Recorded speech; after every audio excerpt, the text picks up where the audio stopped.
Is it only Wednesday yet? Come on, this is crazy. But hey, you know what? I'm looking forward to summer vacation and taking some stops along the northern route, which you can do this summer, all summer long. 10 cultural attractions waiting for your visit. Do it. Trust me, you won't regret it. We're going to take you to another stop today, the Valley Museum, plus some other fun stuff on CKPG Today.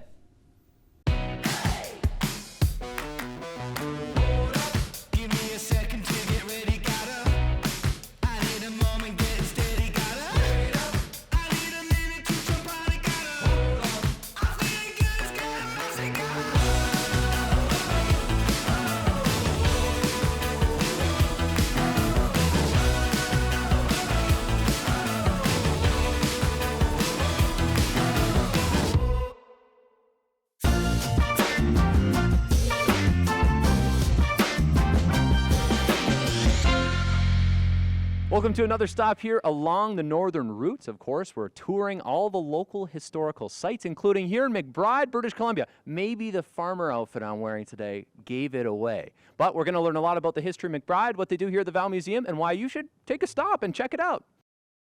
Now inside where it all happens here at the Valley Museum in McBride, BC, and this is a stop along the northern route. And you're going to see Bridget when you come here too. Thanks for making the time to chat today. You bet. So tell me a little bit about the Valley Museum and what people can expect when they come inside. I'm feeling a lot of nostalgia right now. Yeah, that's what we aim for.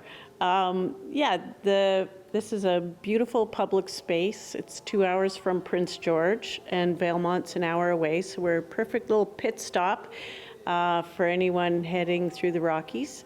And we try to create a beautiful public space where people can come and relax and share stories. And I guess the key thing is learn a little bit about McBride and the history of the Valley as well, hey? Like this, all of this around us right now has a unique tie and a story, all of it, hey? And been donated by locals, I'm assuming? Yeah, much of it is from our archival collection, but also for every exhibit, I try to call around, talk to my museum fan club, and find what's missing in the exhibit. Also, people just come in and say, oh, you know what would look great in here is I've got this old mixer. And I say, bring it in, So there's actually 25 people involved in just this exhibit alone. Wow, that is so cool. It really unites the community together and something to show off here to people. Talk to me about the theme of this one. Is it 50s or 60s or? It's kitchen kitsch. Okay. So it actually ranges from like 1920 to 1950. I'm trying to think if we have anything modern in here. Not really. Yeah. I mean, I think the mini fridge over there might be the most modern. Yeah, that's right. Or the couch because it's back in style. Yeah, that's right. Everything that's old is new again, right? And it's solid. Like some of these things are right out of people's cupboards because they're still using it. I should mention that the exhibit, we change it seasonally. Okay. So you may or may not see this kitchen exhibit when you're in here next. Okay. It could be the next exhibit. So Okay, so change it 4 times a year. I was going to say, talk to me about the rotation here and the themes that you try and encapsulate when you rotate the exhibits. Yeah. So yeah, we do it seasonally. So there's a summer exhibit, spring, fall, winter. And I try to collect not only the artifacts from the museum, but locals from Dome Creek to Dunster to include their stories on the wall. The other thing I wanted to touch on here is the all the animals up above when you're going to see when you walk in the museum here. I guess goes with the theme of the Robson Valley and a lot of trapping and a lot of hunting going on as well. Mm-hmm. Yeah, they're all local stories with each animal, and the kids really love them. And so do tourists who haven't seen a bear yet. There's one here. Do you have a name for any of these animals? No, but Hootie the owl. Hootie the owl, okay. I like that one. Okay, so you have this to enjoy here in the Valley Museum. Now there's a part outside, you can see some farm equipment. I say we go finish it up there because there's a lot of farming that happens here in the Robson Valley too. Sound good? Sure. Now when you come to the backyard here at the Valley Museum, you'll get lots of these farm machines and farm equipment, even an old Model T Ford. How about that? But talk to me a little bit about the connection between farming and McBride. Is a big one. Yeah, it's one of the most steady economies that's been here for 100 years. There's been, of course, a variety of industries here, forestry, railway, Yeah, I want a little bit of everything, I guess. Yeah, but the farming's been a fairly constant economy. Yep, I like it. Okay, so when you're having your walk around here, I mean, if you're one of the older folks, maybe even walk by one of these machines and say, oh, yeah, I remember using that on the farm, or I've seen that. And one other thing here I feel like we should touch on, Bridget, before we leave the Valley Museum is, well, my mom always told me I should visit the library when I can. And you guys have an old library here, so I think walk over there, yeah, some history? Sure. All right. Ye Old Library here in McBride. That's what we were joking about, the library here. But Bridget, this is a pretty cool piece of history because the community, as I understand, reading the sign here a little bit, came together to make this happen. Yeah, McBride has quite a community spirit to make things happen, but especially the library and the museum at the entrance to town was a huge community effort. Yeah. I was reading up on it. Lots of things happened here in McBride, of course, when the railway came through, but it sounds like a pretty big community spirit. After World War II, that's when this started to be kind of commissioned, the library. Well, the other thing I wanted to talk about, Bridget, here is the amount of artifacts, because it's just crazy. Public spaces just like this one have so much to offer.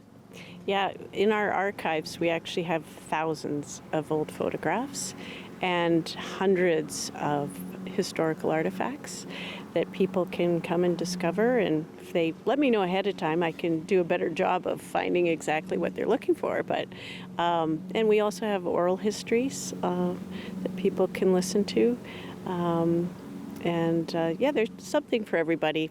There's scavenger hunt for the kids and lattes and nostalgia for the adults. And I like it. Lots. Every time you come, you'll find something different. Awesome. It's the museum that just keeps giving here, the Valley Museum in McBride. Come check it out along the Northern Route. There's only one thing we have left to do, Bridget, while we're here, and that is collect our stamp. Shall we go do that? All right. And with that, the signature moment for every stop along our Northern Route. Awesome. Thanks so much.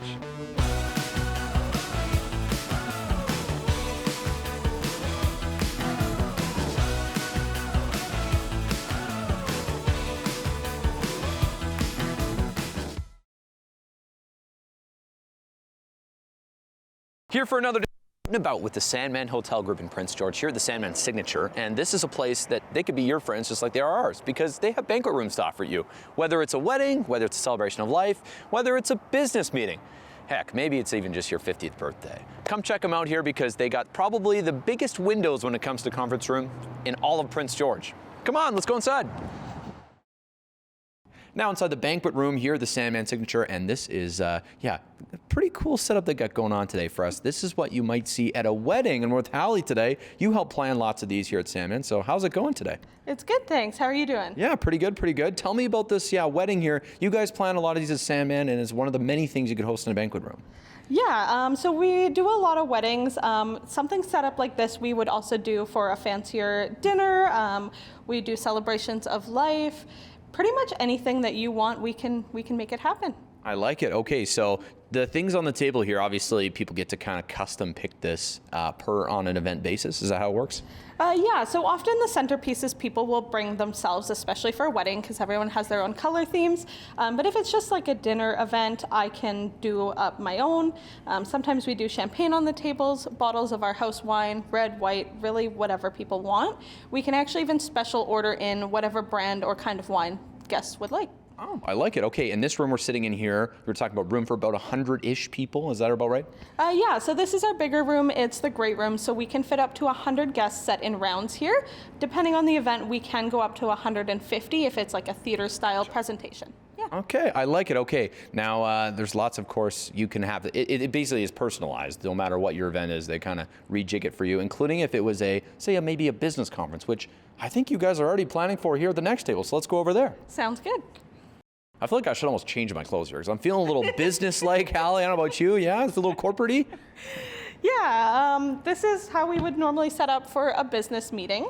We do all kinds of different meetings here, from annual general meetings, we've done safety meetings, and then we often do like big corporate events just for people to get together once a year. Yeah, well, I mean, why not? Because you have to have a space to do it. It's business. It might be boring sometimes, but it is business. But you're saying there's a way to make business fun too.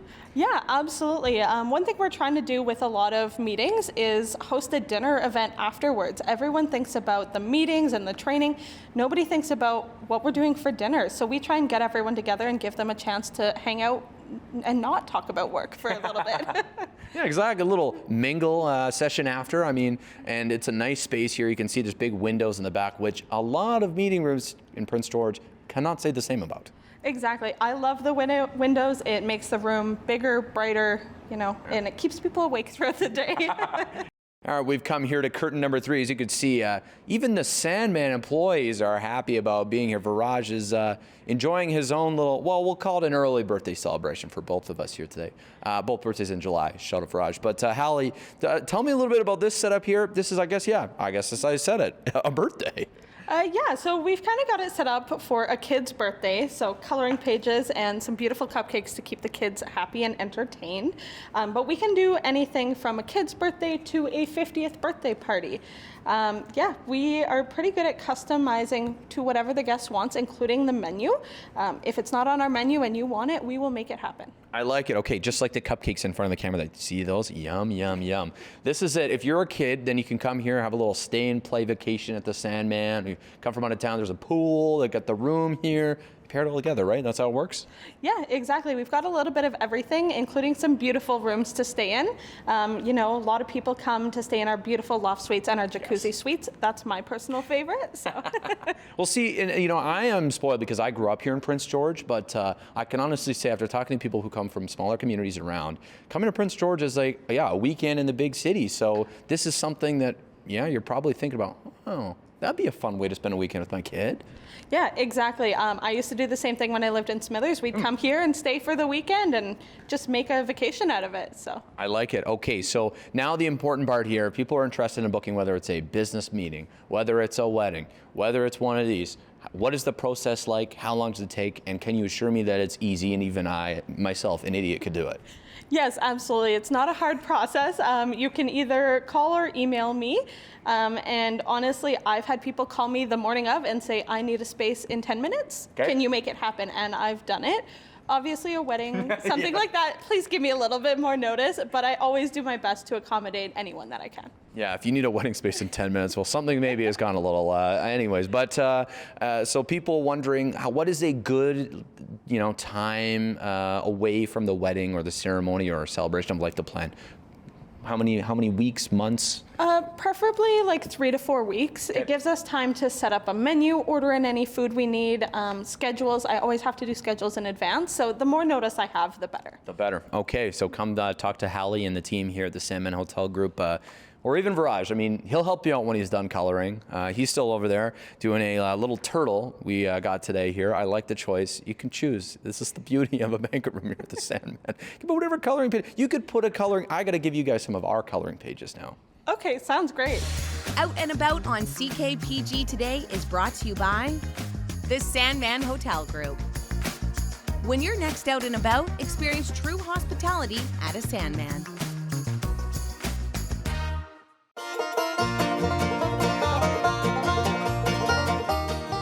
It is day number 3 here in the Hobby Horse Hoedown, week number 2, and we have the Arctic Advocate here for you, straight out of the shadow cabinet and into the saddle, representing northern strength and icy speed. It's the Arctic Advocate, and we have a jockey here who looks like you got ice in your veins. Yeah, it's Cup Bank Clint here, ready for another ride. Last week I got bucked off my horse, so I've traded in for the Arctic Advocate, ready to ride. Last week, did you by chance have a horse that does dressage? No, that's this week. So we're switching it up this week. Okay, it might be a fancy horse. It has ice in its vein, perhaps. It's the Arctic Advocate, folks. Head online and vote for who you think might win the Hobby Horse Hoedown, and you could head yourself to see Winona Judd and Johnny Reed this summer at the Energetic County Fair. Get your votes in, folks. Yeehaw! Nay.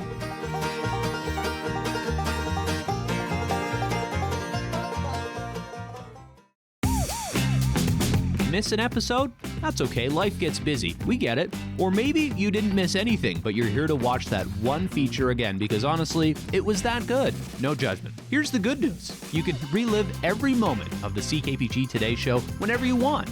Head over to ckpgtoday.ca, click on the Today Show tab, and voila. So grab some snacks, kick back, and binge away because let's face it, life's too short to miss out on great local TV.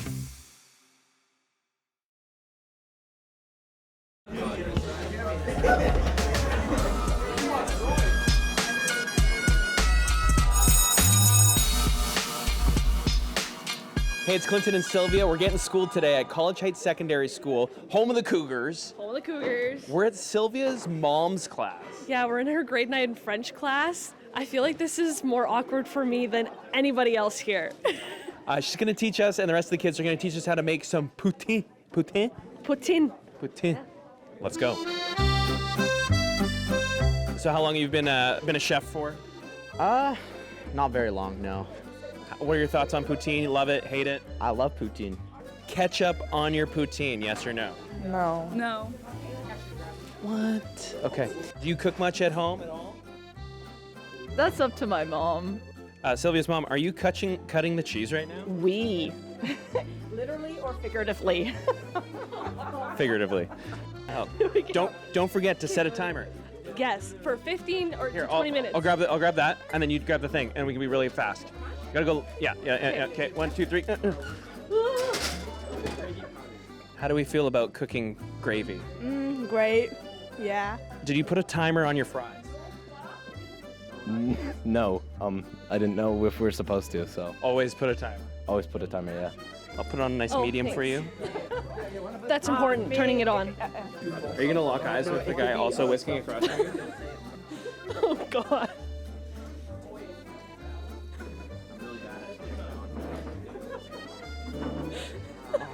I won! Victory!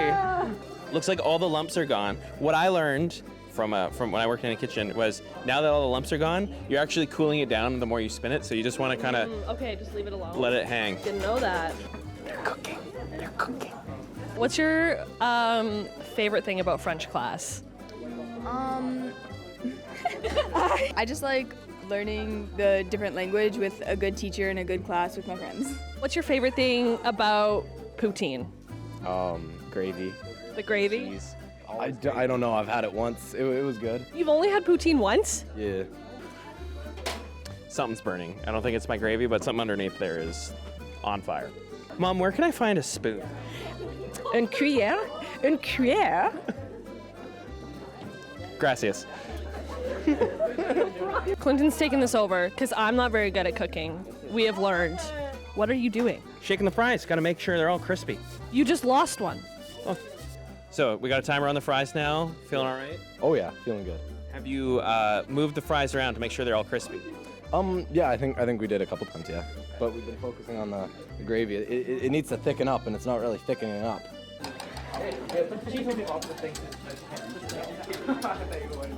Oh, am I trying this? Blow, it's hot. Oh. Now I'm trying it.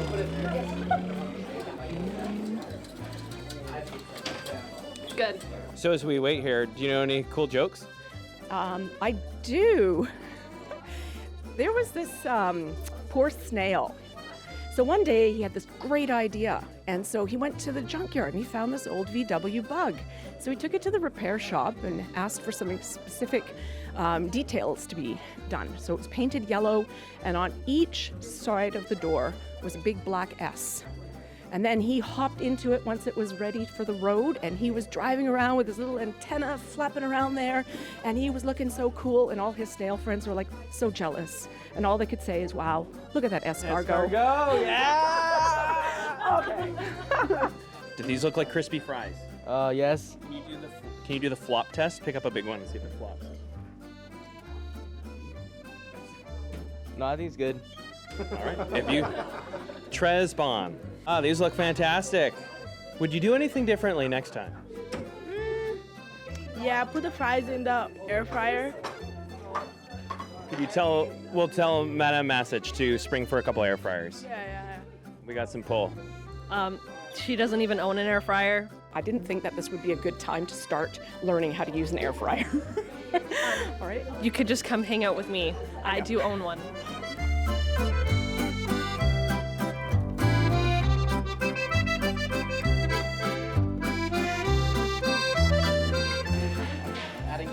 Bon apple tea. Mercy buckets. Fromage extra. We're gonna taste test this. Very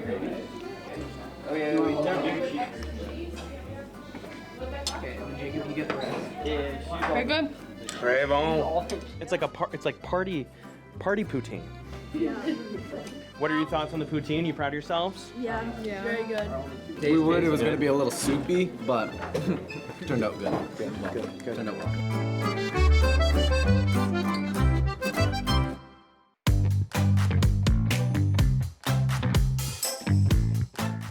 Taking a look outside at today's CKPG Snapshot, captured by Mark Simunak at Cottonwood Island Park in Prince George. You can see a coyote giving Mark a bit of an ominous look. And well, the backstory is this coyote was hanging out with some little ones in the area, and I think it said, hey Mark, don't come any closer, otherwise you might have to duke it out.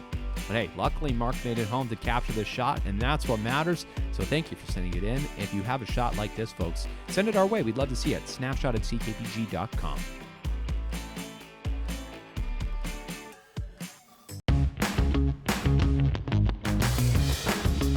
Hey there, got an idea or suggestion for the show? Reach out and connect through our social media or send us an email at letstalk@ckpgtoday.ca.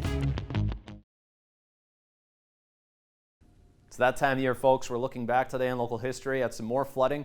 This time on Cottonwood Island, which I believe is actually might be one of the last pictures taken of a bridge before it actually floated down the river today in local history. Let's have a look at that.